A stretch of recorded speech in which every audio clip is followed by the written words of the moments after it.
రుణాల వివరాలు ఇవ్వండి. బ్యాంకులను కోరిన రాష్ట్ర సర్కార్ రుణమాఫీకి డిసెంబర్ 7 కటాఫ్ గా ఉంచాలని సూత్రప్రాయ నిర్ణయం. క్రాప్ లోన్లు మొత్తం ప్రభుత్వమే టేక్ ఓవర్ చేసేలా ప్రణాళిక. పంట రుణాల వివరాలు ఇవ్వాలని బ్యాంకులను రాష్ట్ర ప్రభుత్వం కోరింది. ఎంతమంది రైతులు పంట రుణాలు తీసుకున్నారు, ఎంత మొత్తంలో తీసుకున్నారనే వివరాలను ఇవ్వాలని సూచించింది. 15 ఆగస్టు లోపు 2 లక్షల వరకు రైతుల రుణమాఫీ చేస్తామని సీఎం రేవంత్ రెడ్డి ఇప్పటికే ప్రకటించారు. ఇందులో భాగంగా పంట రుణాల వివరాలను స్టేట్ లెవెల్ బ్యాంకర్ల కమిటీ సాయంతో బ్యాంకుల నుంచి ప్రభుత్వం తెప్పించుకుంటున్నది. డిసెంబర్ 7 కటాఫ్ తేదీగా పెట్టుకుని ఎన్ని పంట రుణాలు ఉన్నాయో లెక్క తేల్చాలని నిర్ణయించింది.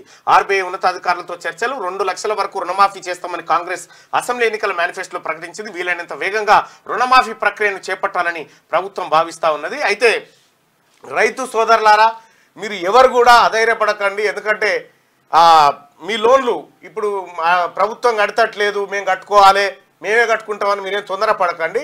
ముఖ్యమంత్రి రేవంత్ రెడ్డి గారు ఆయన మాట ఇది. ఆయన మాట అంటే శాసనం.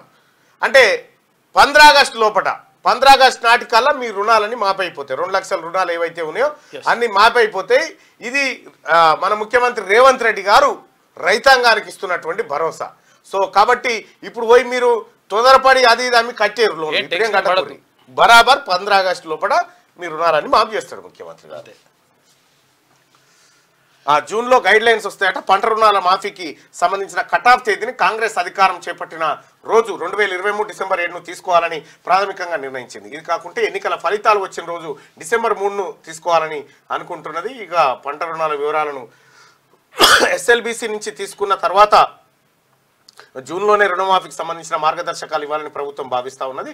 జూలై చివరి వారంలో మాఫీ ప్రక్రియను మొదలుపెట్టి ఆగస్టు 15 తేదీ కల్లా పూర్తి చేసే విధంగా ప్లాన్ చేస్తూ ఉన్నది రాష్ట్ర ప్రభుత్వం.